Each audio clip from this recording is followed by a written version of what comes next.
The wind howled across the vast Montana prairie, carrying with it the scent of sage and dust. It was September of 1887, and the land stretched endlessly beneath a sky so wide it could swallow a man's troubles whole, or so Jacob McKenna had once believed. Now, standing on the weathered porch of his ranch house, he knew better. Some troubles ran too deep for even this endless country to erase. Jacob's calloused hands gripped the porch rail as he gazed toward the horizon. At 32, he'd already lived more years alone than most men could bear. The ranch sprawled before him, 500 acres of grass and grit he'd claimed through sheer stubbornness after the Homestead Act opened these lands. His cattle dotted the landscape like scattered thoughts, and beyond them, the Rockies rose like ancient sentinels, their peaks already dusted with early snow. The house behind him stood solid but empty, built by his own hands from lodgepole pine and determination. 2 stories tall, with 4 rooms that echoed his footsteps each night, he'd constructed it with a family in mind, though no family had ever filled it. The kitchen waited for a woman's touch, the spare rooms for children's laughter. Instead, silence reigned, broken only by the wind and the distant lowing of cattle. Jacob had learned to live with loneliness the way a man learns to live with a limp, compensating, adapting, never quite forgetting what wholeness felt like. His past had taught him well. Born to a father who'd acknowledged him only when convenient and a mother who died bringing him into the world, Jacob understood rejection like an old acquaintance. His father's legitimate family had made their feelings clear. He was the mistake, the shame, the boy who didn't belong at their table or in their lives. He'd left Virginia at 17 with nothing but a horse, a gun, and a burning need to prove he could stand on his own. The West had seemed like salvation then, a place where a man's worth was measured by his work, not his bloodline. And he'd worked, God Almighty. How he'd worked. Every fence post driven, every calf branded, every blizzard survived had been a declaration. Jacob McKenna would not be erased, but success had its own bitter taste. What good was land without someone to share it? What purpose in building when the builder remained alone? The neighboring ranchers had wives, children, lives that extended beyond sunrise chores and sunset solitude. Jacob had his cattle, his routines, and the aching awareness that he was disappearing into the landscape, becoming as much a fixture as the mountains themselves. It was this creeping invisibility that had driven him to act 6 months ago. He'd seen the advertisement in the Billings newspaper, tucked between notices for horse sales and mining claims, matrimonial news, respectable women seeking correspondence with marriage-minded Western men. His hands had trembled as he'd written his first letter, each word a risk, each sentence an admission of need he'd spent years denying. The woman who'd answered called herself Charlotte Mills. Her letters spoke of life in St. Louis, of working in her uncle's shop, of dreams about open skies and honest work. She wrote with neat penmanship about practical matters. Could she keep chickens? Was there a garden plot? But between the lines, Jacob sensed a kindred loneliness, a similar hope for something more than mere survival. 3 months of letters had led to an agreement. Jacob had sent money, $300, nearly all his savings beyond what the ranch required. It would cover her travel expenses and serve as proof of his serious intentions. A proper marriage contract had been drawn up by the town lawyer, signed and witnessed. Charlotte would come west. They would marry, and together they would build what neither could manage alone. Today was the day. Jacob had risen before dawn, completing his chores with mechanical precision while his mind raced. He'd washed with special care, trimmed his dark beard, put on his best shirt, the blue one he'd bought specifically for her arrival. The house had been scrubbed, the pantry stocked, fresh flowers placed on the kitchen table in a gesture that felt both foolish and necessary. The stage from Billings was due at 4 o'clock. It was now 3:30, and Jacob found himself unable to stay inside. The porch offered a better vantage point, though the road remained frustratingly empty. His heart hammered against his ribs like a wild horse against a corral. What if she didn't come? What if she took one look at this desolate place at him, and climbed right back aboard the stage. But beneath the fear pulsed something else. Hope, raw and painful as a new wound, but undeniably alive. He'd allowed himself to imagine evenings by the fire, someone to share meals with, to tell about his day. He'd pictured teaching her to ride, showing her the secret valley where wildflowers bloomed in spring. Small dreams, perhaps. But to a man who'd lived without any dreams at all, they felt enormous. The sound reached him before the sight, the rumble of wheels, the jingle of harnesses. Dust rose in the distance, a brown cloud announcing the stage's approach. Jacob's mouth went dry. He stepped off the porch, then back on, then off again, unable to find a position that felt natural. His hands, so steady when working cattle or mending fences, suddenly seemed too large, too rough. The stage rolled into view, black against the golden grass. Jacob forced himself to walk toward it with measured steps, though every instinct screamed to either run forward or flee entirely. The driver, old Pete Hawkins, raised a hand in greeting. The horses slowed, stopped. Dust settled around them like a curtain falling. Pete climbed down, his movements stiff from the long drive. "Afternoon. McKenna," he called out, already moving to lower the step. "Got your delivery here, sure enough." Jacob's eyes fixed on the coach door. His future sat behind that barrier, waiting to step into his life.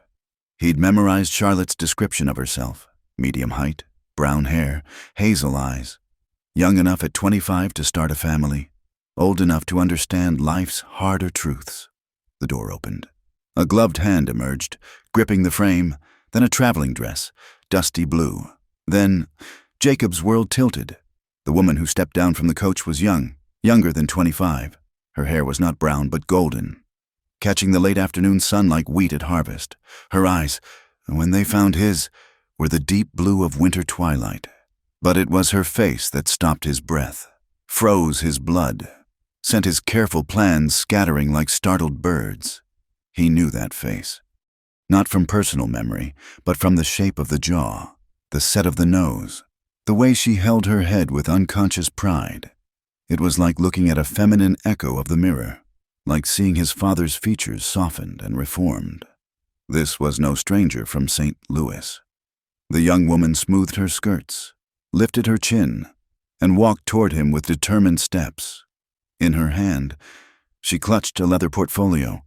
When she spoke, her voice carried the cultured tones of Virginia society, not the practical Midwest accent he'd expected from Charlotte's letters. "Jacob McKenna." She didn't wait for his nod. "I am Eleanor Ashford, that is, our father's daughter, your half-sister." She paused, seeming to gather courage, then extended the portfolio. "And I've come with a marriage contract. Charlotte Mills decided not to travel after all, but the agreement stands, and I am here to fulfill it." The world went silent, except for the wind. Jacob stared at the young woman, at Eleanor, unable to form words. Behind her, Pete Hawkins whistled low and climbed back onto his box, suddenly very interested in his horses. The stage pulled away, leaving them standing in the dust and ruins of everything Jacob had imagined this day would be. Eleanor's composure cracked slightly. Her fingers tightened on the portfolio. "I know this is unexpected, but if you'll allow me to explain—" "Explain!" The word came out rough, torn from a throat gone tight with shock and something dangerously close to rage. "Explain how my father's legitimate daughter is standing on my land, holding my marriage contract?" She flinched, but didn't retreat. "Father sent me. He said it was time I made myself useful, that this was a suitable arrangement for someone of my circumstances." The words hung between them, weighted with implications Jacob couldn't yet grasp. He saw her trembling despite her straight spine, noticed the worn edges of her fine dress, the shadows under those startling blue eyes. Whatever had brought Eleanor Ashford to his door, it had cost her something. But understanding would have to wait. Right now, Jacob McKenna, the man who'd carved a life from nothing, who'd survived blizzards and droughts and crushing solitude, found himself facing the one thing he'd never prepared for, the past he'd left behind, standing in his front yard, claiming to be his future. The silence stretched between them like a taut wire, ready to snap. Jacob's mind reeled, trying to reconcile the woman before him with the future he'd so carefully imagined. Eleanor stood her ground, though he could see the effort it cost her in the white knuckles gripping the portfolio and the slight tremor in her jaw. Inside, he finally managed, the word coming out harsher than intended. "We'll not discuss this in the yard like common gossip." Eleanor nodded. Following him up the porch steps, Jacob held the door open, noting how she hesitated at the threshold before stepping into his home, their home, if she had her way. The absurdity of it all threatened to choke him. In the kitchen, he gestured to a chair. She sat carefully, arranging her skirts with the practiced grace of a lady, looking utterly out of place against the rough-hewn furniture. Jacob remained standing, arms crossed, trying to build a wall between himself and whatever madness had brought her here. "Talk," he commanded. Eleanor placed the portfolio on the table with deliberate care. "Charlotte Mills was a fiction," she began, her voice steady despite everything. "I wrote those letters. Father discovered my correspondence 3 weeks ago. He was displeased. You lied." The accusation hung heavy in the air. "I was desperate." For the first time, her composure cracked, revealing something raw beneath. "Father found out about certain circumstances. My reputation was compromised, not through any fault of mine," she added quickly. "But that hardly matters in Virginia society. A whisper of scandal is as damning as proven fact." Jacob's jaw tightened. He knew well how Virginia society operated, having been on the receiving end of their judgment his entire childhood. So, Thomas Ashford's precious, legitimate daughter faced a bit of gossip, and his solution was to ship you off to the bastard son he never acknowledged? Eleanor flinched at the crude term, but didn't deny it. "He said I had become a liability, that at 22, with no acceptable suitors willing to overlook the rumors, I was a burden he could no longer afford. When he discovered the letters, the money you'd sent, he saw an opportunity." "An opportunity," Jacob repeated, tasting bile. "To rid himself of 2 problems at once. He said you owed the family, that you'd taken enough charity growing up, and now it was time to repay the debt." Eleanor's voice dropped to barely above a whisper. "He said if I didn't come, he'd ensure I had nowhere else to go. No references for employment, no funds, no family willing to take me in. This or the streets." The stark choice laid out so plainly sent a chill through the room. Jacob knew his father's cruelty well, but this was beyond even what he'd expected. He studied Eleanor anew, seeing past the refined exterior to the desperation that had driven her to his door. "The contract is legal," she continued, opening the portfolio to reveal the familiar documents. "Your signature, the lawyer's seal. It doesn't specify Charlotte Mills by her full name, only the bride arranged through correspondence. I am here. I am willing. The contract can stand. You're my sister." The words felt strange in his mouth. He'd never claimed siblinghood with any of Thomas Ashford's children.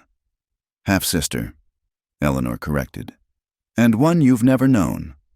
We've never shared a home, never shared memories. We're strangers bound by blood neither of us chose. That doesn't make it right. Nothing about our family has ever been right." Bitterness crept into her tone. "You think I don't know who you are? The boy who lived in the quarters behind the stable? The one Father would send for when he needed an example of Christian charity for his friends. I was 8 when you left. I remember—" Jacob turned away, moving to the window. The familiar view of his land usually calmed him, but now it seemed foreign, invaded by this echo from his past. "If you remember, then you know why this is impossible. I know you were treated abominably. I know my mother made your life miserable, that my brothers tormented you. I know Father used you when convenient and discarded you when not." Eleanor's voice grew stronger. "I also know you survived it all and built this life through your own strength. That's more than any of us can say." "Pretty words won't change what you're suggesting." "I'm suggesting survival. Mr. McKenna. For both of us. She stood, moving to face him across the kitchen. You wanted a wife to share this life you've built. I need a home, a place where scandal can't reach me. We could help each other. The town would never accept it. Once they learned. How would they learn? Who here knows your family history? I'm Eleanor Mills, a respectable woman from St. Louis who came west to marry. That's all anyone needs to know. Jacob turned to face her fully. You'd live that lie? Every day, every interaction, pretending? I've been pretending my entire life, Eleanor said quietly. Pretending I didn't see how Father treated you. Pretending our family's reputation mattered more than basic human decency. Pretending I was content with the life planned for me. At least here, the pretense would serve a purpose. The sun was setting, casting long shadows across the kitchen floor. Jacob lit a lamp, buying time to think. The practical part of him, the part that had survived through sheer pragmatism, could see the logic in her proposal, but every other part recoiled from it. Where would you sleep? The question emerged without his permission. Color rose in Eleanor's cheeks. I assumed separate rooms, of course. A business arrangement, as many marriages are. I can cook, keep house, help with what work I'm able. In time, perhaps the town would expect, but that would be for future discussion. Future discussion. Jacob laughed, sharp and humorless. You speak of it like we're negotiating grain prices. Would you prefer I collapse in tears? Beg? I've shed all the tears I have. Mr. McKenna, I'm here because I have nowhere else to go. Yes, but also because... She paused, seeming to choose her words carefully. Because I believe we might build something decent from the wreckage our father left us both. Jacob sank into a chair, suddenly exhausted. The day that had started with such hope had twisted into something unrecognizable. He studied Eleanor, really looked at her for the first time beyond the shock of recognition. She was beautiful. He could admit that objectively, with their father's strong features softened by femininity. But more than that, he saw steel beneath the society polish, a determination that reminded him painfully of himself. I won't touch you, he said roughly. Whatever this arrangement might be, I won't... I didn't think you would. Her response was quiet but firm. You're nothing like him. Despite sharing his blood, your letters prove that much. My letters were written to a fiction. Were they? You wrote of loneliness, of wanting partnership, of building a life with meaning beyond mere survival. Those words were real, weren't they? The signature was yours. The dreams were yours. Only the recipient was different than you imagined. The lamp flickered, casting dancing shadows on the walls. Outside, his cattle were settling for the night, his ranch continuing its rhythms regardless of the upheaval in his kitchen. The life he'd built was still here, still real. Only the future had shifted, transformed into something he couldn't yet grasp. If I send you away, where would you go? He had to ask, though he suspected the answer.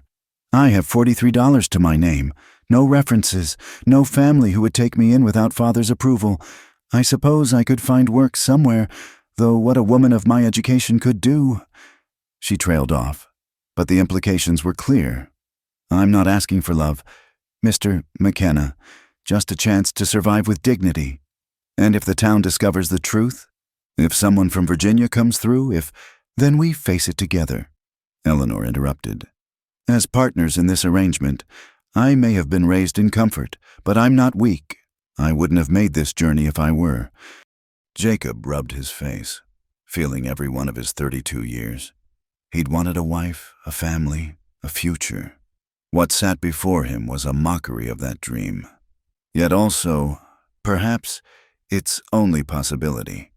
The bitter irony wasn't lost on him, that his father's final act of cruelty might also be his path to the life he'd wanted. One night, he said finally. You can stay one night, tomorrow.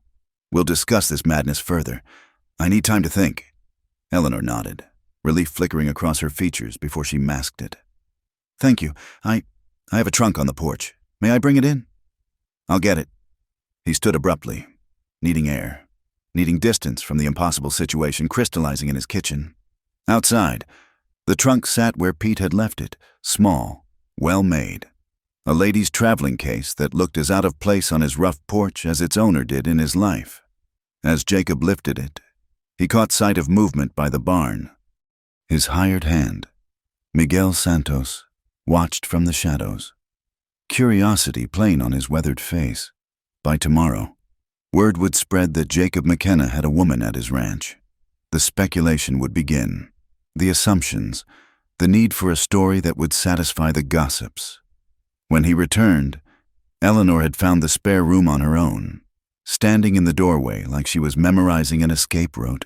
"This will do perfectly," she said, though the room was bare beyond a bed and washstand. "It's not what you're used to," Jacob said, setting down her trunk. "No," she agreed. "But then, nothing about my life is what I'm used to anymore." She turned to face him. Those blue eyes, so like their father's, yet so different in their expression, meeting his directly. "I know this is shock. I know it seems impossible. But we're both survivors. Jacob, perhaps that's enough to build on." He left her then, returning to his own room with his mind churning. Through the thin walls, he could hear her moving about, unpacking her few belongings, settling into the space like she was trying to take up as little room as possible. The house that had echoed with his solitude now held another heartbeat, another set of lungs drawing breath.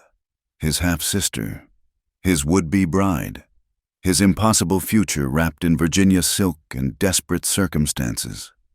Sleep would not come easily this night. Jacob knew. Tomorrow would bring decisions that would reshape his carefully constructed life. But for now, Eleanor Ashford was under his roof, carrying a contract that could make her Eleanor McKenna, and the bitter wheel of fate that had started with his father's sins continued its relentless turn. Dawn came early to the Montana frontier, painting the sky in shades of rose and gold. Jacob had been awake for hours, staring at the ceiling, wrestling with the impossible situation sleeping under his roof. When he finally rose and made his way to the kitchen, he found Eleanor already there, the stove lit and coffee brewing. "I hope you don't mind," she said, not turning from where she worked. "I'm an early riser by habit." She'd changed from her traveling dress into something simpler, still too fine for ranch work, but an obvious attempt at practicality. Her golden hair was pinned up severely, and she moved around his kitchen with a careful efficiency that spoke of someone trying very hard not to overstep.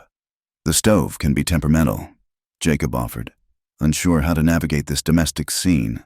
"I've managed." She poured 2 cups of coffee, setting one before him with movements that reminded him painfully of the life she'd left behind. All proper manners and trained grace. "I thought we might discuss the arrangement over breakfast. I can cook, at least." The meal she produced, flapjacks, bacon, preserves, was simple but well prepared. They ate in silence at first, the only sounds the clink of forks on plates and the distant lowing of cattle.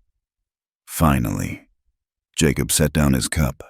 "If you stay," he began, "you'll need to learn the work. This isn't Virginia. There are no servants, no leisure. The days are long and hard." "I expected as much." Eleanor met his gaze steadily. "I'm willing to learn." "Can you ride?" "Side saddle only. I know that won't suffice here." "Can you handle livestock? Mend fences? Haul water?" "No, but I can learn." She leaned forward slightly. "I'm not asking you to coddle me, Mr. McKenna. If I'm to live here, I'll pull my weight." Jacob studied her hands, soft, uncalloused, bearing only the faintest marks of yesterday's travel. By season's end, if she stayed, those hands would be different. The thought troubled him more than he cared to admit. "Miguel Santos, my hired hand, will talk. The whole territory will know within a week that I have a woman here." "Then we should marry quickly," Eleanor said practically, "before speculation becomes scandal." The boldness of it, discussing their potential marriage like a business merger, made Jacob's coffee turn bitter in his mouth. "You speak of it so easily." "Because the alternative is harder." Her composure slipped slightly. "Do you think this is easy for me? Sitting at your table? Proposing to become your wife when we share a father? But I've had 3 weeks to accept this reality. You've had 1 night. Jacob pushed back from the table, needing movement. Come with me. If you're to stay, you should see what you're choosing. He led her outside into the crisp morning air. The ranch spread before them, beautiful in its harsh simplicity. Jacob pointed to the barn, the corrals, the vast grazing lands beyond. 500 acres, 200 head of cattle, more coming in the spring. It's taken me 10 years to build this from nothing. He turned to her. It's isolated. The nearest neighbor is 5 miles east. Town is a day's ride. In winter, we might be cut off for weeks at a time. Eleanor surveyed it all, her expression unreadable. It's magnificent, she said quietly. You've done something remarkable here. Her genuine appreciation caught him off guard. It's not society balls and afternoon teas. Good. The vehemence in her response surprised them both. She softened her tone. I mean, I've had enough of society to last a lifetime. Jacob led her to the corral where his horses milled about, including a gentle mare named Buttercup. First lesson, he said. If you're to be any use here, you need to ride properly. Not side saddle, but astride. Eleanor paled slightly. That's highly improper. So is our entire situation, Jacob countered. Which matters more, propriety or survival? She squared her shoulders. Show me. For the next hour, Jacob introduced her to the basics of horsemanship. Eleanor struggled with the unfamiliar position. The divided skirt she'd somehow procured allowing movement, but not hiding her discomfort. When Buttercup shifted unexpectedly, Eleanor gasped and clutched the saddle horn. Relax, Jacob instructed, steadying the mare. She can feel your fear. Breathe. Eleanor followed his guidance, slowly finding her balance, when she managed to walk Buttercup around the corral without his assistance. A smile broke across her face, the first genuine joy he'd seen from her. I did it, she breathed, then caught herself, resuming her careful composure. That's just the beginning, Jacob warned, but he found himself fighting an answering smile. The lesson ended when Miguel arrived for the day's work. The older man's knowing look spoke volumes, but he simply tipped his hat to Eleanor. Senora, he said politely, though questions danced in his dark eyes. This is Miss Mills, Jacob said firmly. She'll be staying on. Si, patron. Miguel's tone was neutral, but Jacob knew the man would draw his own conclusions. As the morning progressed, Jacob set Eleanor to simpler tasks, feeding chickens, gathering eggs, learning the ranch's daily rhythms. She approached each challenge with determination, even when the rooster charged her, sending her stumbling backward into the fence. Damn bird, she muttered, then colored at her own language. You'll be cursing more than that before long, Jacob observed, helping her up. Her hand in his was small, soft despite her efforts. He released it quickly, disturbed by the contact. By midday, Eleanor's fine dress bore dust and feathers, and strands of hair had escaped her careful pins. She looked nothing like the polished lady who'd stepped off the stage yesterday. And somehow, that made her seem more real, more possible. They ate a simple lunch of bread and cold meat, sitting on the porch to catch the breeze. The vast sky stretched above them, clouds casting shadows across the grassland. It's so quiet, Eleanor observed. In Virginia, there was always noise, carriages, voices, society's constant chatter. Here, it's like the world is holding its breath. You'll grow to love it or hate it, Jacob said. The silence drives some people mad. And it saved me. The admission came unbidden. After years of being reminded I didn't belong, the quiet felt like freedom. Eleanor turned to study him. Did you ever wonder about us? Your half-siblings? Sometimes. Jacob kept his gaze on the horizon. Mostly I wondered if any of you ever thought of me as more than father's embarrassment. I did. Her voice was soft. I used to watch you from my window when you worked in the stable. You always seemed so self-contained, so strong. I envied that. You envied the bastard son. Disbelief colored his tone. I envied the boy who knew exactly where he stood. Even if that place was harsh. Eleanor picked at her skirts. We legitimate children lived in a different kind of prison, golden bars, but bars nonetheless. The afternoon brought new challenges. Jacob showed her how to mend a fence, watching her struggle with the wire and posts. Her hands, as predicted, quickly developed blisters. When one broke, bleeding, she merely wrapped it in her handkerchief and continued working. "Stubborn," Jacob muttered. "Family trait," she responded, not looking up from her task. As the sun began its descent, painting the sky in brilliant oranges and purples, a rider appeared on the horizon. Jacob recognized Tom Hartley from the neighboring ranch, no doubt drawn by curiosity about the woman at the McKenna place. "We have company," he warned Eleanor. She straightened, smoothing her disheveled appearance as best she could. "What should I say?" "As little as possible." Tom reined in near the porch, his eyes taking in Eleanor with obvious interest. "McKenna," he greeted. "Heard you had a visitor." "Miss Mills," Jacob said shortly. "My intended—" Tom's eyebrows rose. "That's so. Pleased to meet you. Miss Tom Hartley. Got a spread about 5 miles east?" Eleanor nodded politely. "Mr. Hartley. You come far?" "St. Louis," Eleanor answered, the lie sliding smoothly from her lips. "Long journey for a lady alone?" Tom's tone suggested fishing for information, worth it for the right destination. Eleanor responded, moving slightly closer to Jacob in a gesture that looked natural but felt strange to them both. Tom chatted for a few more minutes, clearly hoping for more gossip-worthy details, before finally taking his leave. As his horse disappeared over a rise, Eleanor sagged slightly. "First test passed," Jacob said. "How many more will there be?" "Countless." He looked down at her. This woman who was blood kin and stranger both. "Are you certain you want this life? It's not too late to—" "Yes, it is." Eleanor's interruption was firm. It was too late the moment Father discovered those letters.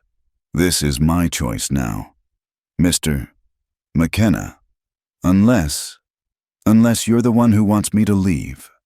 The question hung between them as the day died around them. Jacob thought of his empty house, his solitary meals, his dreams of family. He thought of the scandal that would follow if the truth emerged, the complications of taking his half-sister as his wife. But he also thought of her determination today, her willingness to work, the way she'd smiled when she'd mastered riding Buttercup. "1 week," he said finally. "We take 1 week to see if this arrangement could work. If either of us decides against it, I'll pay your passage anywhere you want to go. And if we both agree to continue, then we marry quickly, as you said, and we build whatever life we can from the strange hand we've been dealt." Eleanor extended her blistered hand. "Agreed." Jacob shook it, sealing a pact that would have horrified society but might, perhaps, save them both. As they stood there in the dying light, 2 souls bound by blood and circumstance, the Montana sky stretched endless above them, keeping their secrets in its vast silence. That night, as Eleanor tended her blistered hands and aching muscles, she allowed herself to hope, not for love, that was too dangerous to contemplate, but for belonging, for purpose, for a life carved from her own choices rather than others' expectations. And in his room, Jacob stared at the ceiling again, but this time his thoughts were less tortured, more wondering. Perhaps Eleanor was right. Perhaps they could build something from the wreckage their father had left them. The week stretched ahead, full of challenges and decisions. But for now, they had taken the first steps on a path neither had imagined, finding in each other not what they dreamed of, but possibly what they needed. The week of trial had passed with surprising swiftness, each day bringing new challenges and small victories. Eleanor had thrown herself into ranch life with a determination that both impressed and worried Jacob. Her hands were now wrapped in bandages, her fine dresses replaced with practical calico, and her porcelain complexion had begun to bronze under the Montana sun.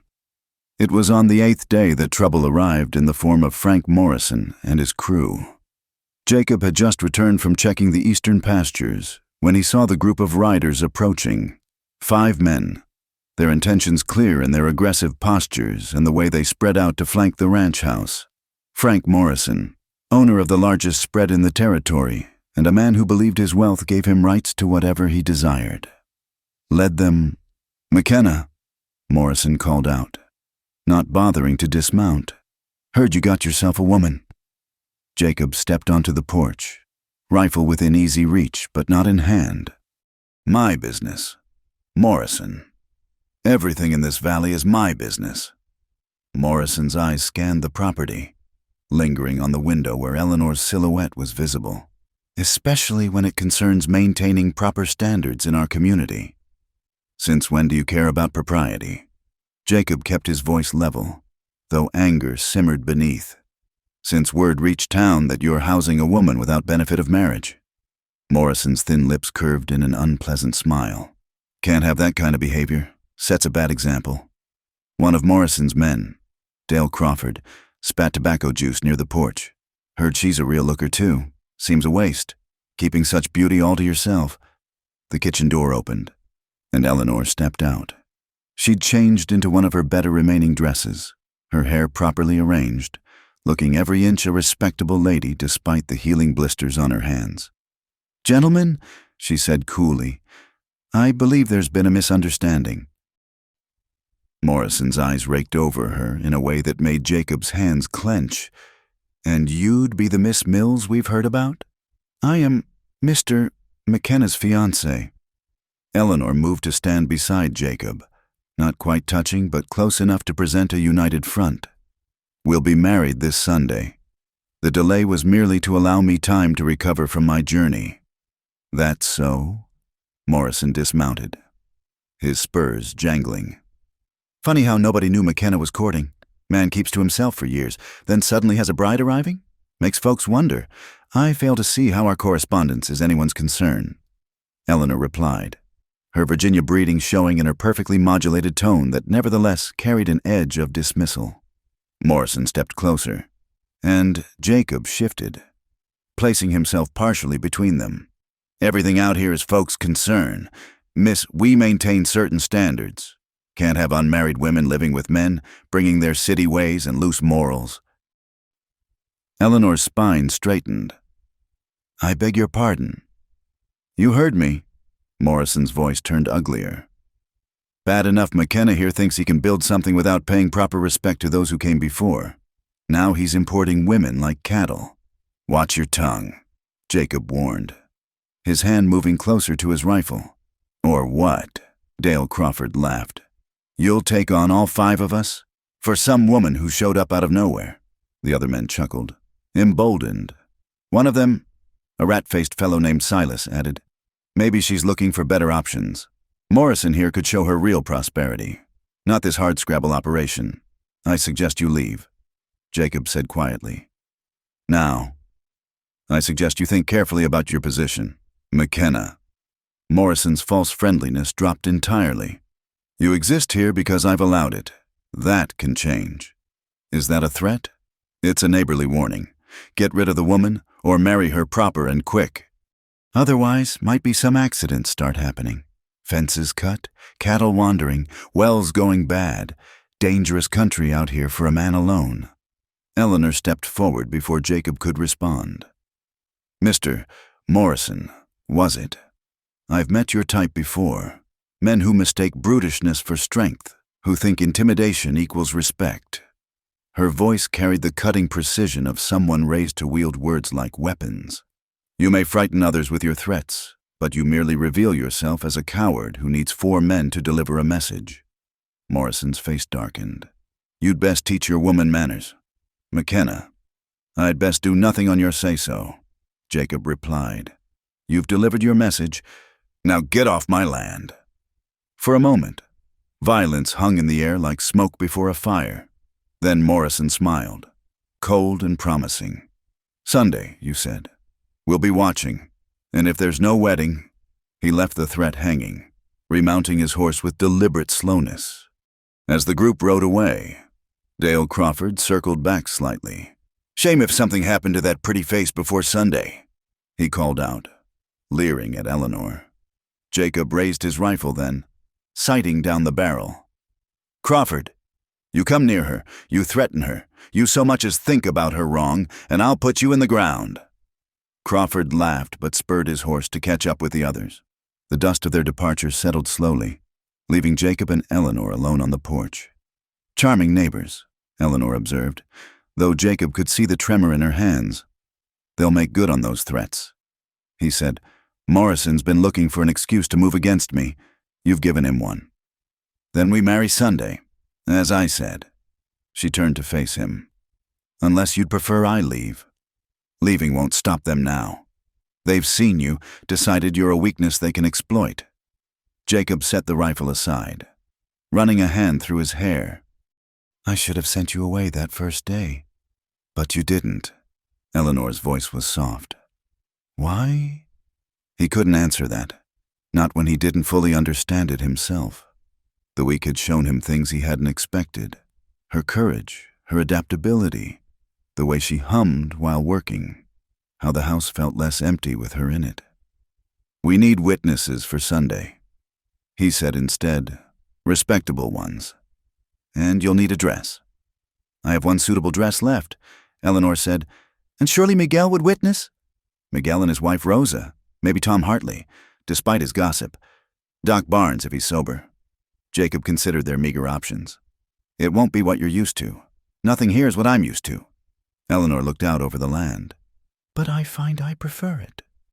That evening, as they ate supper in tense silence, both aware of how quickly their arrangement had become necessity, Eleanor finally spoke. Those men, they're serious about their threats? Morrison doesn't make idle ones. He wanted this land when I claimed it, resented that I wouldn't sell or be driven off. You've given him what he sees as justification. I'm sorry, I didn't mean to bring trouble. Trouble was always coming. Morrison's type doesn't need much excuse. Jacob pushed his plate away. Are you certain about Sunday? Once it's done, there's no going back. You'll be Eleanor McKenna, for better or worse. She met his eyes. I've been many things in my life. Disappointing daughter, social embarrassment, family burden. Eleanor McKenna can't be worse than those. You don't know that. No, she agreed. But I know the alternative. Those men made it clear. I stay unmarried, and they'll make both our lives miserable, at least as your wife.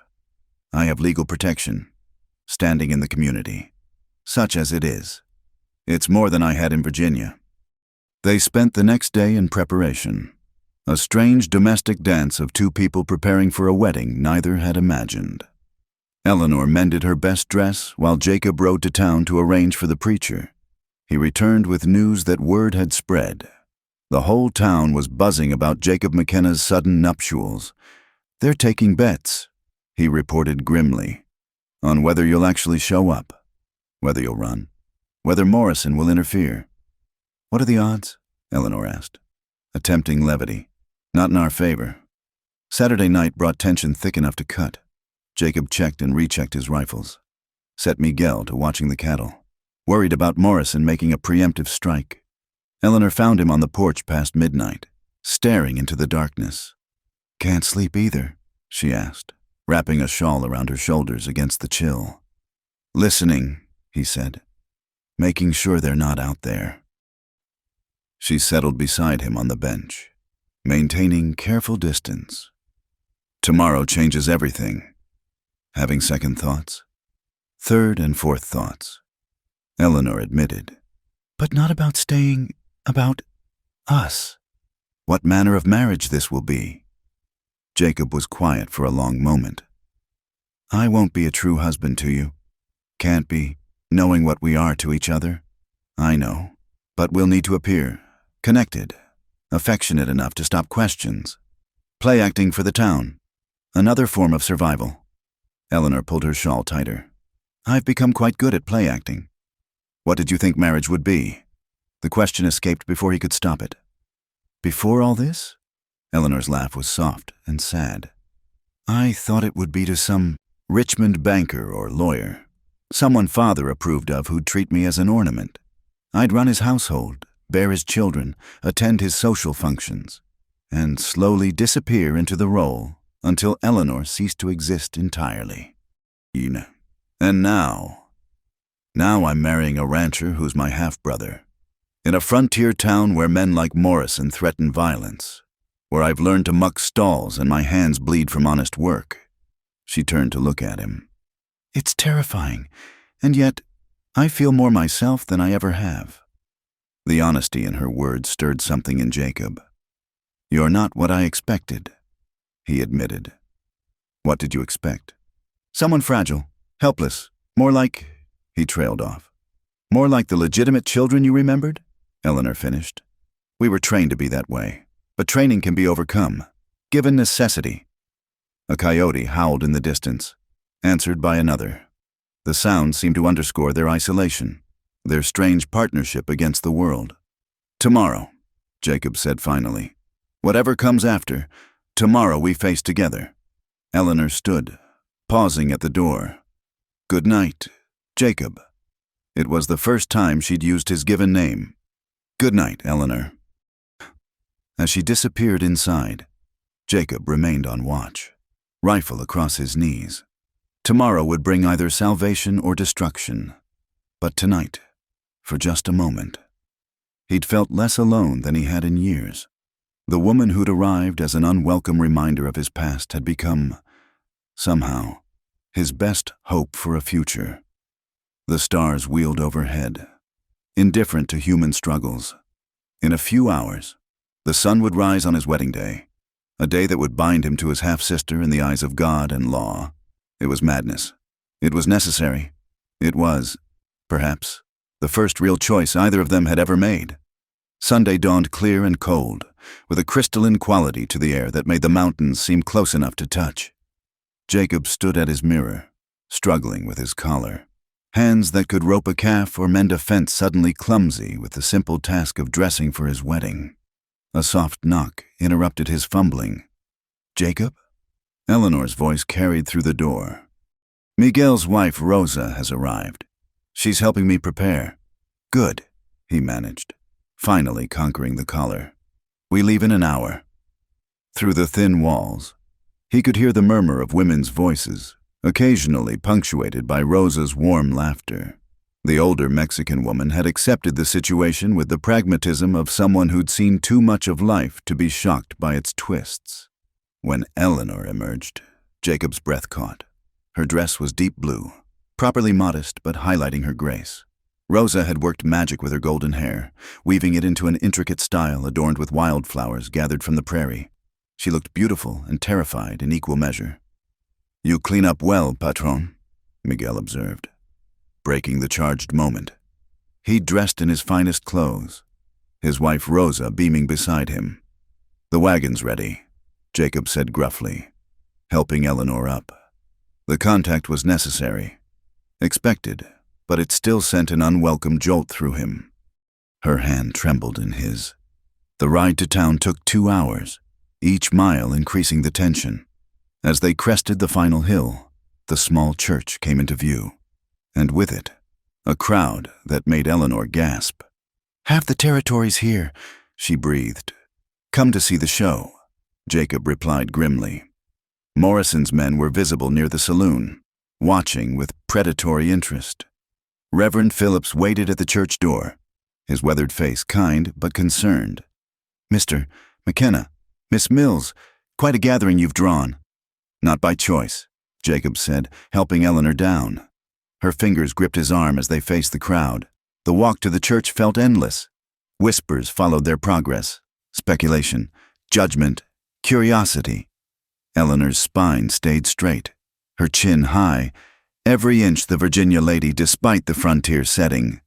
Inside, the small church was packed. Tom Hartley had come, as promised, along with his wife. Doc Barnes sat near the back, remarkably sober.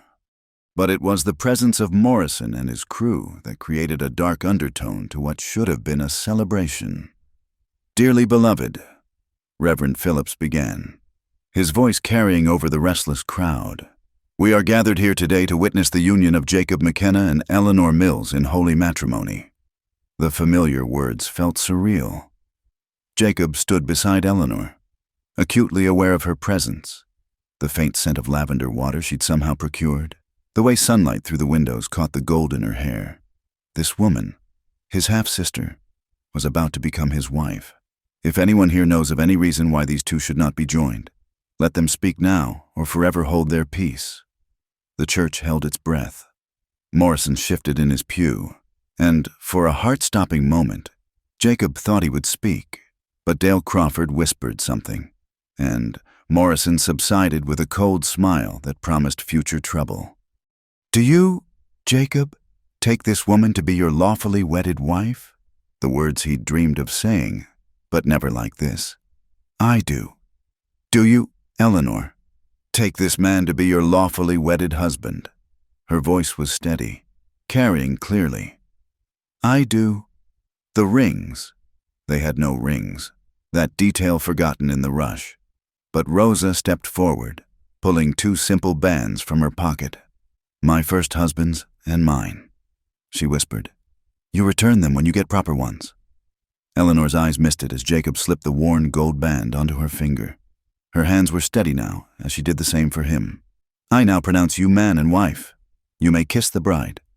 The moment Jacob had dreaded, he turned to Eleanor, seeing his own uncertainty reflected in her eyes. Then, with the entire town watching, he leaned down and pressed his lips briefly to hers, a chaste touch that nevertheless sent fire through his veins. Eleanor's sharp intake of breath told him she felt it too. The church erupted in varied reactions, some applause, some murmurs, some silent speculation. As they turned to face the congregation as man and wife, Morrison stood. "Congratulations, McKenna," he said, voice carrying. "Welcome to married life. Hope you're prepared for all it entails." The threat was barely veiled. Outside, the crowd pressed close, offering congratulations that ranged from sincere to skeptical. Eleanor handled it all with grace, playing the part of the happy bride perfectly. But Jacob could feel the tension in her touch where her hand rested on his arm. "Beautiful ceremony." Dale Crawford sidled up, eyes fixed on Eleanor in a way that made Jacob's jaw clench. "Real touching. Course, marriages out here face all sorts of trials. Indians, weather, accidents." "That sounds almost like a threat." "Mr. Crawford," Eleanor said sweetly. "How odd to offer such dark thoughts on a wedding day. Unless, of course, you're the sort of man who mistakes cruelty for cleverness." Crawford's face darkened, but Tom Hartley intervened. "Come now, it's a celebration. McKenna, bring your bride to the hotel. Drinks are on me." The reception that followed was a torture of social niceties. Eleanor played her part flawlessly, deflecting intrusive questions with practiced ease, while Jacob stood protective and silent beside her. But underneath the congratulations and curiosity ran an undercurrent of menace from Morrison's faction. It was late afternoon when they finally escaped, driving the wagon home under a vast sky painted in shades of gold and crimson. As soon as they were out of sight of town, Eleanor sagged against the wagon seat. "I feel as though I've been performing on stage for hours," she admitted. "You did well." Jacob kept his eyes on the road. "Handled Crawford better than I would have. Words were the only weapons I was trained to use." She touched the borrowed ring on her finger. "It's done now.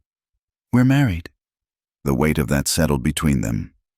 Married, bound by law and God to a union that defied both. Back at the ranch, Miguel and Rosa had prepared a wedding supper. The older couple's warmth helped ease the strange tension, but eventually, they departed, leaving Jacob and Eleanor alone in their new reality. They stood awkwardly in the kitchen, neither sure how to proceed. Finally, Eleanor spoke. "I'll continue in the spare room, of course." "Of course." Jacob cleared his throat. "But we should. That is, the house only has 2 bedrooms. If anyone visits, asks questions, we'll need to share belongings. Yes, make it appear we share a room." Color rose in Eleanor's cheeks. "I can move some things, if that's acceptable." They spent an uncomfortable hour creating the illusion of a shared life. Her dresses hung in his wardrobe. His shaving kit moved to make room for her brushes. The careful intermingling of possessions that suggested intimacy where none existed. As night fell, they sat by the fire, still in their wedding clothes, trying to navigate their new reality. Today, in the church, Eleanor began hesitantly. When Morrison looked ready to object, "What do you think he knows?" "Nothing concrete. He's fishing, hoping to find something he can use." Jacob stared into the flames. "We'll need to be careful, consistent. One slip, one person from Virginia passing through." "I know." Eleanor removed the pins from her hair, letting it fall in golden waves. The gesture was unconsciously intimate, making Jacob look away. "But we've gained time. Legal protection, that's something. Why did you really come here, Eleanor?" The question that had haunted him all week finally emerged. "The truth now? Not what you told me before, but the real reason." She was quiet for so long he thought she wouldn't answer. Then, softly, "Because when I wrote those letters, pretending to be Charlotte Mills, I wasn't pretending about the feelings, the loneliness, the desperate hope for something real." She looked at him directly. "I knew who you were when I answered your advertisement. I chose to write to you specifically." The confession hung between them like a live coal. "You sought me out? Your father didn't discover the letters by accident. He discovered them." "Yes, but I'd been writing to you for months before that, knowing exactly who you were." Her voice dropped to barely above a whisper. "I remembered the boy in the stable, the one who was kind to horses and ignored by family. When I saw your advertisement, I thought perhaps we could help each other. I didn't expect to care about your words, your dreams. I didn't expect—" "Eleanor." Her name came out rough. Warning. "I know what we are to each other. I know what this can't be." She stood abruptly. "But I wanted you to understand. This arrangement, this marriage, it wasn't just desperation, it was choice."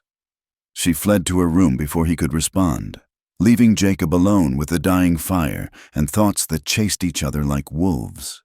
His wife, he could think the word now, his wife had chosen him, knowing their connection, knowing the impossibility. She'd chosen to bind her life to his. Outside, a wolf howled, long and mournful. Jacob understood the feeling. He was married now, but more alone than ever, tied to a woman he couldn't touch, couldn't want, but who was already changing everything he thought he knew about his carefully constructed life. Tomorrow would bring new challenges. Morrison wouldn't let this stand without testing them. The town would watch, judge, wait for them to fail. But tonight, in the strange space between what was proper and what was possible, Jacob allowed himself one moment of dangerous honesty. He was glad Eleanor had chosen him. Whatever her reasons, in all his life, no one else ever had. The attack came 3 weeks after the wedding, on a night when storm clouds blocked the stars and the air tasted of coming rain. Jacob woke to the acrid smell of smoke and the terrified bellowing of cattle. "Fire!" He was out of bed and pulling on boots before fully awake, grabbing his rifle as he ran. Through the window, orange flames danced in the barn, already consuming the hay stored for winter.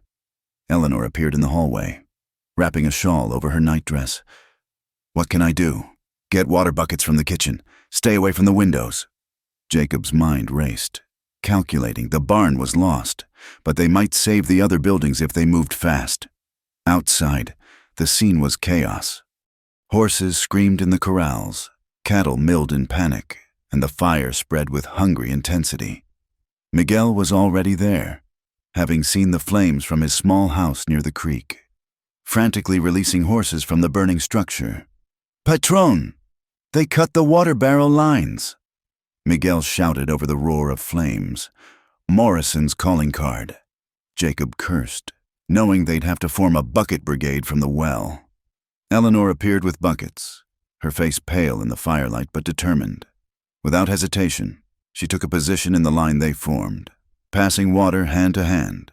They fought the fire for what seemed like hours, managing to keep it from spreading to the house or other outbuildings. By dawn, the barn was a smoking ruin.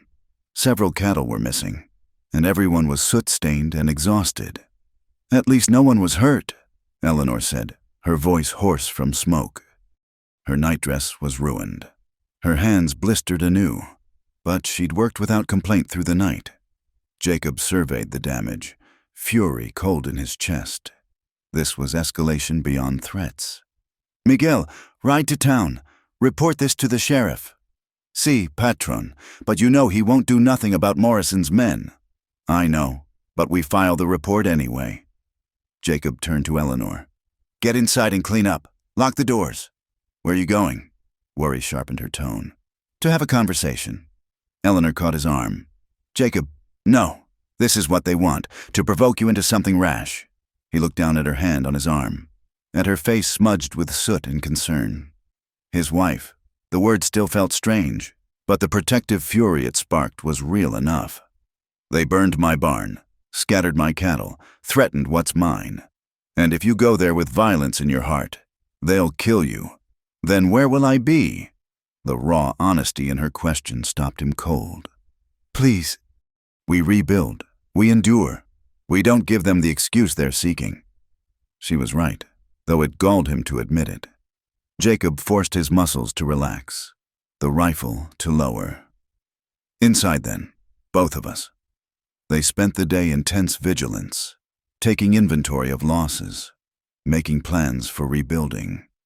Word of the fire spread quickly, bringing unexpected visitors. Tom Hartley arrived with several men from neighboring ranches, ones who'd remained neutral in the conflict with Morrison. "This has gone too far," Tom declared, surveying the damage. "Morrison's getting too bold, thinking he can burn out whoever he pleases." "Can you prove it was Morrison?" Jacob asked, though they all knew the answer. "Proof's hard to come by out here." Tom spat tobacco juice. "But folks are starting to worry. If he can do this to you, what's to stop him from coming after any of us?" It was the first crack in Morrison's power, fear making enemies of those who'd been content to stay uninvolved. Eleanor served coffee and food to the gathered men, playing hostess with a grace that seemed to charm even the roughest of them. "Your missus has sand," one grizzled rancher commented to Jacob. "Heard she worked the fire line right alongside the men. She's tougher than she looks." Jacob agreed, watching Eleanor move among their guests with quiet confidence. 3 weeks of marriage had changed her. Sun-bronzed skin, work-calloused hands, a directness that hadn't been there before. As evening approached and the visitors departed, promising lumber and labor for rebuilding, Eleanor collapsed into a chair. "I've never been so tired in my life. You did well today, with the fire, with the neighbors." Jacob poured himself whiskey, offering her a glass. She surprised him by accepting. "My mother would be horrified," she said, taking a small sip and coughing. "A lady drinking spirits, fighting fires, entertaining rough men in her damaged night clothes." "Your mother was horrified by my existence, so her opinion holds little weight with me." Eleanor's laugh was bitter. "True enough." She took another sip, handling it better. "Do you think they'll come again?" "Yes, but not immediately. Morrison will wait. See if we rebuild. If the neighbors' support lasts." Jacob studied her over his glass. "You could still leave. This attack changes things. No one would blame you for seeking safety elsewhere." "And go where? With what?" "As what?" Eleanor set down her glass firmly. "No, Jacob, I made vows. For better or worse. Remember? This qualifies as worse, but it doesn't change my commitment. Stubborn woman. I learned from watching you." She stood, swaying slightly, exhaustion and whiskey combining. Jacob steadied her automatically, his hands on her shoulders. For a moment they stood frozen, the air between them charged with more than smoke and weariness. Eleanor stepped back first. "I should rest. Tomorrow we start rebuilding." That night, Jacob couldn't sleep. He sat watch with his rifle, listening to every sound, waiting for another attack. But his mind kept drifting to Eleanor, her courage during the fire, her skill with the neighbors, the way she'd felt under his hands for that brief moment. The marriage was supposed to be protection for them both, nothing more. But 3 weeks of shared meals, shared work, shared danger were blurring lines he'd drawn so carefully. She was his half-sister, forbidden by every law of God and man. But she was also becoming his partner in ways he hadn't expected. A sound from Eleanor's room caught his attention, a muffled cry. Without thinking, he was at her door. "Eleanor, I'm sorry." Her voice came through the wood, thick with tears. Nightmare. The fire. He should have returned to his post. Instead, he found himself opening her door. She sat up in bed, hair loose around her shoulders, face wet with tears. "I dreamed they came back. That the house was burning and I couldn't find you. I'm here." He sat carefully on the edge of her bed, maintaining distance. "We're safe." "Are we? Will we ever be?" She wiped her eyes with her sleeve, a gesture so unlike her usual composure it made his chest tight. "I'm not weak. Jacob, I'm not. But tonight you fought a fire for hours without complaint. You faced down our neighbors with grace. You're allowed to be human." "Eleanor." She looked at him in the dim light, something shifting in her expression. "Sometimes I forget what we are to each other. Like during the fire, you were just Jacob, and I was just Eleanor, fighting together. Is that wrong?" The question hung between them, dangerous as any flame. "I don't know," he admitted. "But it's what we have." A long moment passed before Eleanor spoke again. "Will you stay? Just until I fall asleep? You can keep watch from the chair." He should have refused. Should have maintained the careful boundaries that kept them both safe. Instead, he moved to the chair by her window, rifle across his knees. "Sleep. I'll watch." Eleanor settled back against her pillows. "Thank you," she whispered, as her breathing deepened into sleep. Jacob kept vigil. Through the window, he could see the smoldering remains of his barn, the physical reminder of how much he stood to lose. But inside this room, watching over the woman who'd become more than he'd ever intended, he realized the barn could be rebuilt. What was growing between him and Eleanor? That was the true danger. Dawn came slowly, painting the sky in soft pastels that seemed to mock the violence of the night. Eleanor stirred, finding him still in the chair. "You stayed," she said softly. "I stayed." She sat up. Hair tumbled about her shoulders. "Jacob, what are we doing?" He knew what she meant. The careful dance they'd been performing. The growing closeness despite everything that said they should keep apart. "Surviving," he said finally. "The only way we know how. Is that all this is? Survival?" He couldn't answer that, couldn't acknowledge the truth that pressed against his ribs like a caged bird. Instead, he stood, heading for the door. "Miguel will be here soon. We have a barn to rebuild." "Jacob," her voice stopped him at the threshold.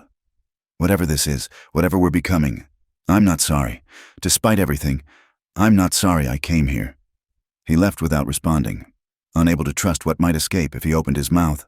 Outside, the ranch waited, damaged but not destroyed, much like the carefully constructed walls around his heart. Morrison had meant to break them with fire and fear. Instead, he'd only drawn them closer together. The real danger, Jacob realized as he watched the sun rise over his scorched land, wasn't external at all. The letter arrived 6 weeks later, carried by a special courier who'd ridden hard from the railroad terminus. Eleanor's hands trembled as she recognized the Ashford seal on the expensive paper. She was alone in the house. Jacob and Miguel working to finish the new barn before winter set in fully. "Mrs. McKenna." The courier waited expectantly. "I was instructed to wait for a reply." "Thank you. Please, warm yourself by the fire. I'll need a moment." Eleanor's voice remained steady despite the ice forming in her chest. She broke the seal with careful fingers, unfolding her father's distinctive script. "Eleanor, word has reached me of your marriage to my natural son. I confess myself disappointed but not surprised by your continued defiance. However, circumstances have changed. Your sister Margaret's engagement to Senator Whitfield has elevated our family's position considerably. It would be unfortunate if certain facts about your current situation were to emerge. I will arrive in Montana Territory within the month to discuss terms. You will either return with me to a suitable position I've arranged, as a companion to a widow in Boston, or I will ensure that the truth of your marriage becomes public knowledge. The scandal would destroy not only you, but also Jacob, whom I understand has built something of value in that wilderness. Consider carefully. Some sins are too great for even the frontier to absolve. Your father, Thomas Ashford. Eleanor read the letter twice, her mind racing. The courier shifted nervously by the fire, clearly uncomfortable in the simple ranch house. She moved to Jacob's desk, pulling out paper and pen. Father, I am legally married and content in my situation. You have no authority here. Do not come. E. McKenna. She sealed it with wax, not the Ashford seal she'd once used, but the simple M that Jacob used for ranch business. Please deliver this response, she told the courier, pressing coins into his hand. Safe travels. After he left, Eleanor sank into a chair, the letter clutched in her hands. Thomas Ashford never made idle threats. He would come, bringing with him all the poison of their shared past. The fragile life she and Jacob had built would shatter under the weight of truth. When Jacob returned that evening, tired and dusty from the day's labor, he found Eleanor sitting in darkness. The fire burned down to embers. Eleanor? Concern sharpened his voice. Are you ill? Wordlessly, she handed him the letter. His face darkened as he read, jaw tightening with each line. When he finished, he crumpled it slowly, deliberately. He won't stop, Eleanor said quietly. He'll come here, tell everyone, about us, about what we are to each other. You'll lose everything you've built. Let him come. Jacob. No. He knelt before her chair, not touching, but close. I've spent my entire life running from that man's shadow. No more. You don't understand. He has power, connections. He could destroy your reputation. Have you driven out my reputation? Jacob laughed bitterly. I was born without one. Remember? Everything I have, I carved from nothing. He can't take that. He can take me. The words fell between them like stones. He's still my legal father. If he claims I was coerced, that the marriage is invalid, you're of age. You made your choice. Jacob's eyes burned fierce in the dim light. Unless, do you want to go? No. The vehemence of her response surprised them both. No, she repeated more softly. This is my home now. You're my... She stopped, unable to finish. Then we fight, together. Eleanor searched his face. These past weeks had deepened the connection between them. Layers of careful distance slowly eroding. She'd learned his moods, his habits, the way he smiled when he thought she wasn't looking. He'd become essential to her in ways that terrified and thrilled her. There's something else, she said. Something I should have told you.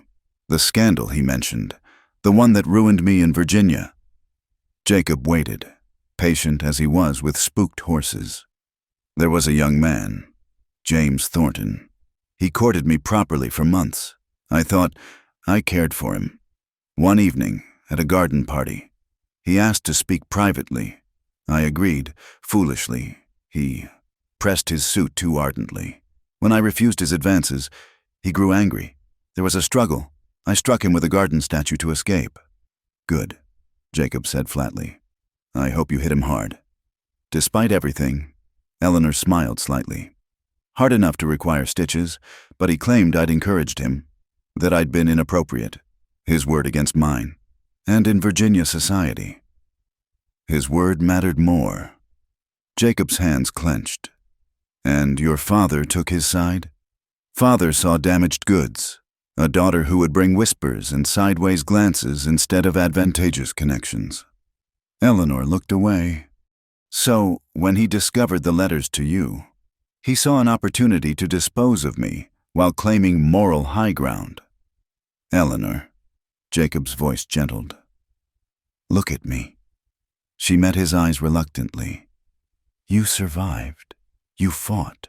You came here and built a new life. That takes more courage than anything I've done. You don't despise me for the scandal, for deceiving you with the letters. How could I despise you for being strong? The moment stretched between them, charged with unspoken truths. Then Jacob stood abruptly, moving to the window. We should prepare for his arrival, make plans. What kind of plans can stand against Thomas Ashford? The kind that involve the truth. Jacob turned back to her. Not the truth he threatens, but other truths. His business dealings. Perhaps. His own secrets. Every man has them, especially men who trade in others' misery. Eleanor considered this. There were rumors about his shipping interests, some questionable cargo during the war. And his first wife, my mother, her death was sudden. The doctor who attended her left Virginia shortly after. Good. What else? They spent hours compiling information, memories, fragments that might become weapons. As they worked, Eleanor felt a shift from defense to offense, from victims to partners in battle. When exhaustion finally drove them to seek rest, she caught Jacob's hand. Whatever comes, I want you to know, these weeks as your wife have been the best of my life. Jacob squeezed her fingers gently before releasing them. Don't speak as if they're ending. We're just beginning. Eleanor. The next morning brought unexpected allies. Tom Hartley arrived with news that Morrison had overplayed his hand, caught rustling cattle from a ranch owned by the territorial governor's cousin. He's been arrested, Tom reported with satisfaction. Won't be troubling anyone for a while. Seems your troubles sparked others to speak up about his activities. One threat diminished. But Eleanor knew the greater danger approached. She threw herself into preparations, strengthening relationships with neighbors, establishing herself firmly as Mrs. McKenna in the community. If her father wanted to destroy their reputation, he'd find it harder to topple than he imagined. 3 weeks passed in tense anticipation. Then, on a crisp November morning, an elegant carriage appeared on the horizon. Eleanor stood on the porch, Jacob beside her, watching their past roll toward them in a cloud of dust. Ready? Jacob asked quietly. No, but I'll stand anyway. The carriage stopped before their house, incongruous in its luxury against the simple ranch buildings.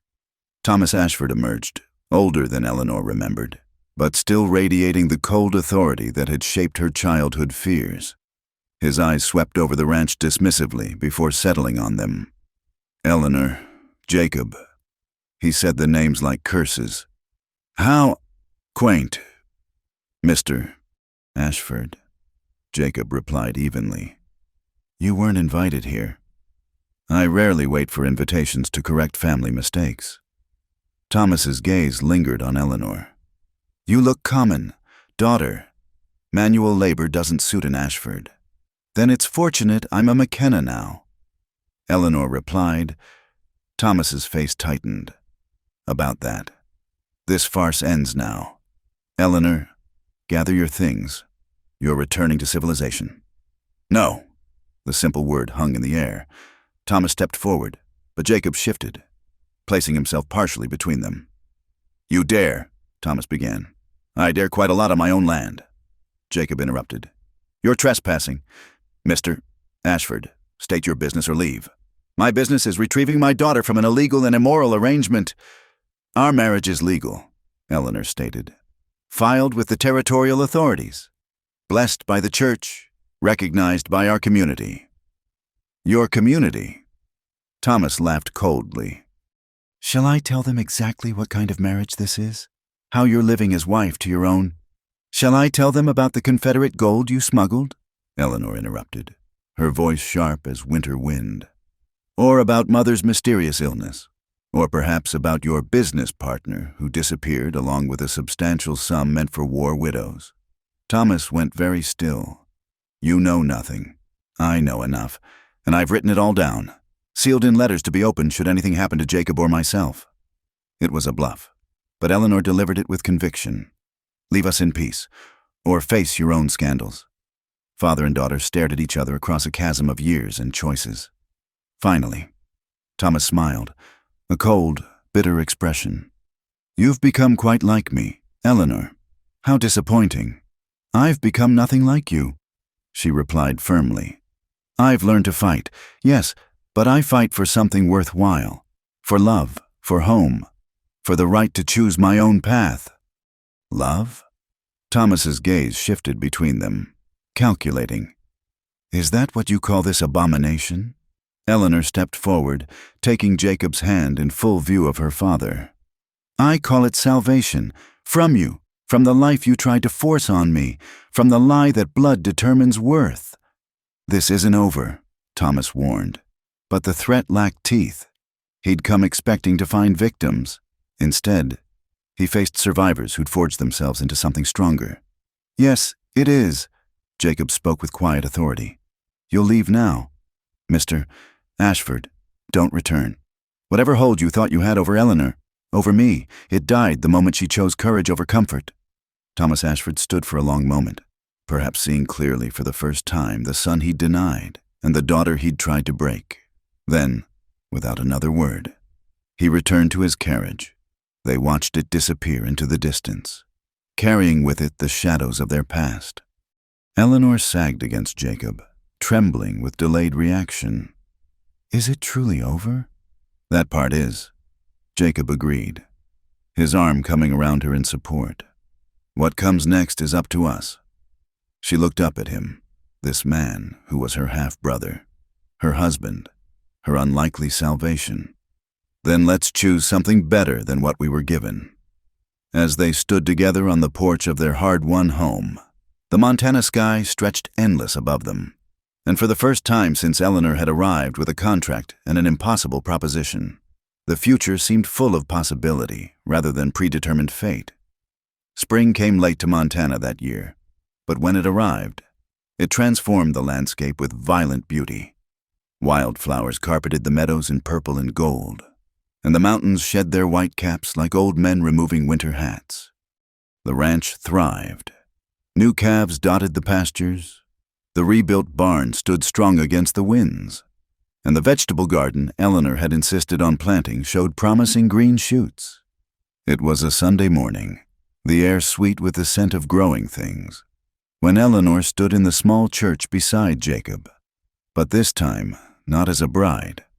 They were witnesses for Miguel and Rosa's nephew, a young couple who gazed at each other with uncomplicated adoration. They look so young, Eleanor whispered to Jacob during the ceremony. They are young, he replied quietly. Young and lucky. Their love is simple. Eleanor's hand found his. Simple isn't always better. Sometimes the most valuable things are the ones we fight for. After the ceremony, the whole town gathered for a celebration in the churchyard.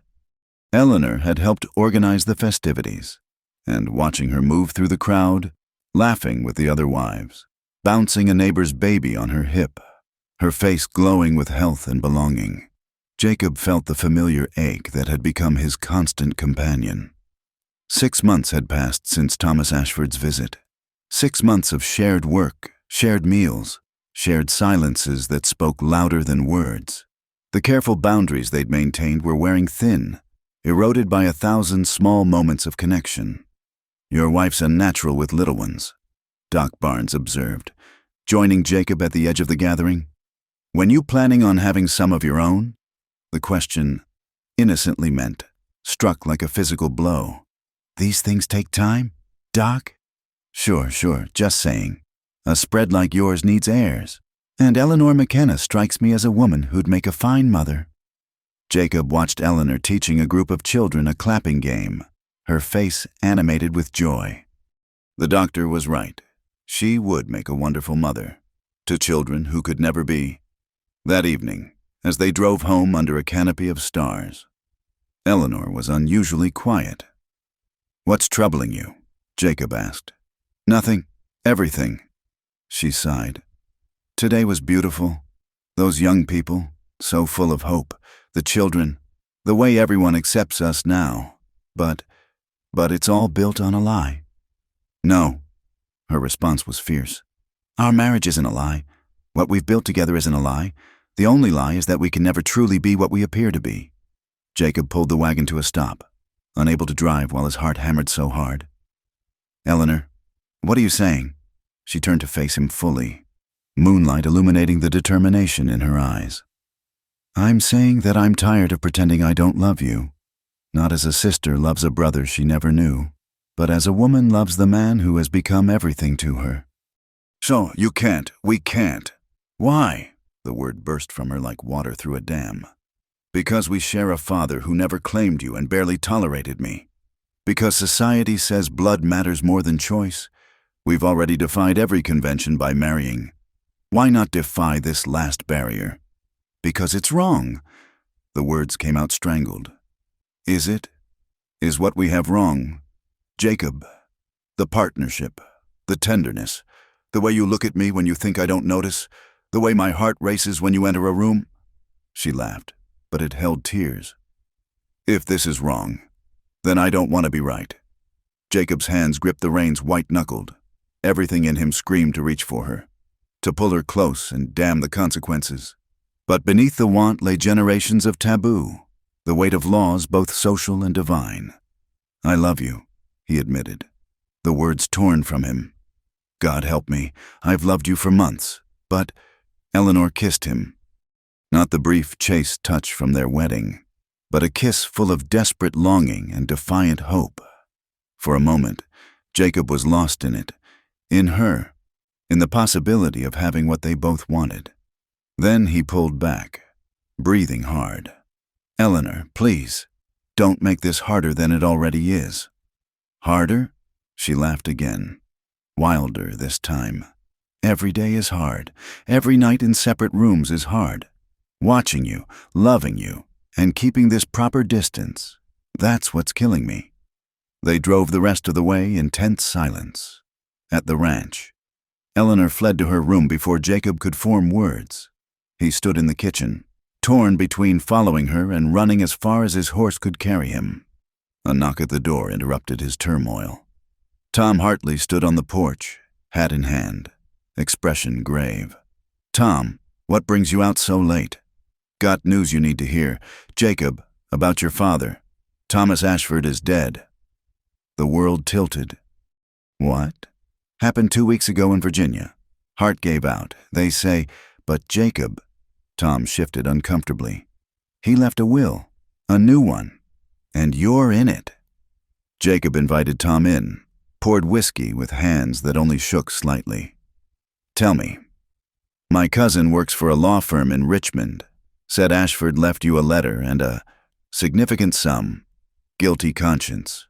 Maybe, but there's a condition. There always is with him. You have to claim it in person, in Virginia, both you and Eleanor. After Tom left, Jacob found Eleanor in the hallway. Having heard everything, her face was pale but composed.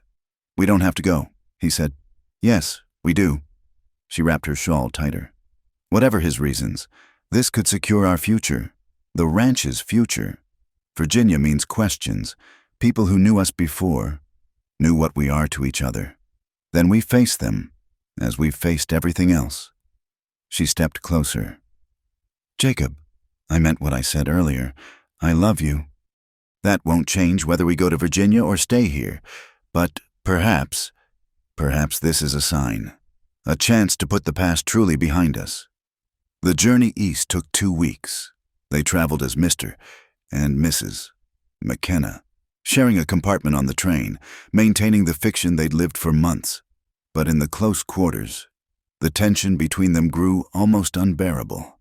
Richmond hadn't changed, still elegant, still suffocating with propriety. The lawyer, Mr.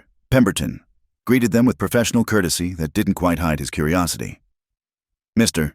Ashford's letter, he said, presenting a sealed envelope, to be read privately. In their hotel room, Jacob broke the seal with unsteady fingers. Jacob, if you are reading this, then I am dead, and you have come to claim what I should have given freely in life. The money is yours, earned by your suffering at my hands. But I leave you something else, the truth. Your mother was my first love, before I married for advantage. What we had was real, if brief. You were conceived in love, not shame, though I let shame rule my treatment of you. Eleanor is not your sister. She is the daughter of my wife's affair with another man, a secret I've kept to preserve the family name. The irony is bitter. The child I claimed while denying you shares no blood with either of us. I tell you this now, not for forgiveness. I deserve none, but to free you both from the last chains I forged. Whatever you are to each other, You are not what you believed. Thomas Ashford. The letter fell from Jacob's numb fingers. Eleanor, reading over his shoulder, made a sound between a laugh and a sob. Not siblings, she whispered. All this time, all this guilt, and we were never... Jacob turned to her, seeing her anew. Not his half-sister, not forbidden, just Eleanor, the woman who'd arrived with a contract and stayed to build a life, who'd fought fires and faced down threats, who'd loved him despite believing it wrong. Eleanor. Her name was a prayer, a question, a declaration. Yes, she answered, understanding all of it. Yes, to everything. This time when they came together, there were no barriers, legal, moral, or imagined. The kiss was different, still desperate, but now with joy rather than guilt. When they finally drew apart, both were crying and laughing. We need to verify this, Jacob said, ever practical even in the midst of revelation. Make sure it's true. We will, Eleanor agreed. But I know it's true. I feel it. The weight that's been crushing us, it's gone. They spent a week in Richmond, confirming Thomas Ashford's claims through discreet inquiries. Eleanor's mother had indeed had an affair with a young officer who died in the war. The dates, the circumstances, all supported what Thomas had written. He knew all along, Eleanor marveled. Raised me as his own while denying you. The cruelty of it is over now, Jacob finished. We're free. Eleanor, truly free. They returned to Montana as different people, the same in appearance but transformed in spirit. The ranch welcomed them home with spring sunshine and the sound of new calves. That night, for the first time, Eleanor didn't retreat to the spare room. Are you sure? Jacob asked, though every fiber of his being sang with certainty. I've never been more sure of anything. Eleanor replied, We've earned this. Jacob, earned our happiness through trial and suffering. Now let's claim it. A year later, as Eleanor stood in the same spot where she'd first arrived, but now holding their infant daughter, Sarah, she could barely recognize the desperate woman who'd stepped off that stage. The ranch had grown, prospered under their joint management. The new house Jacob had built stood proud against the Montana sky, a testament to their journey from impossible circumstances to improbable joy. What are you thinking? Jacob asked, joining them on the porch, his arm coming naturally around his wife and child. About contracts, Eleanor said, smiling. How I came here with one that bound us in falsehood, and how the truth freed us to write our own. No regrets. Only one, Eleanor said, pressing a kiss to their daughter's head. That we wasted so much time believing in barriers that didn't exist.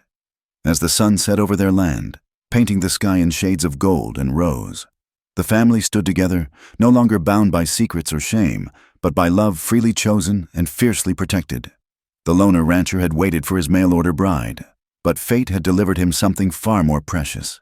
A partner, a love, and a future written not by the circumstances of birth, but by the choices of two hearts brave enough to claim their happiness.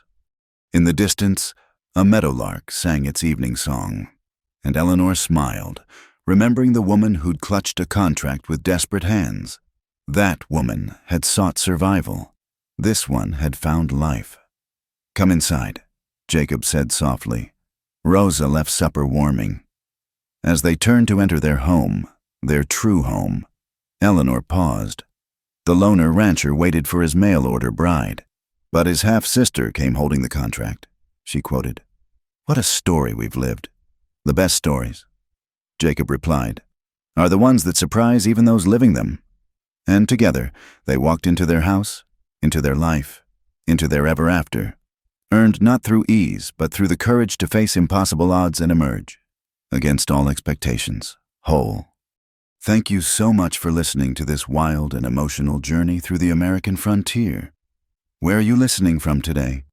Please share in the comments below. I'd love to connect with listeners from around the world. Don't forget to subscribe to From Wild West channel and share your thoughts about Eleanor and Jacob's incredible story. What did you think of their journey from forbidden love to true happiness? Your comments mean everything to us.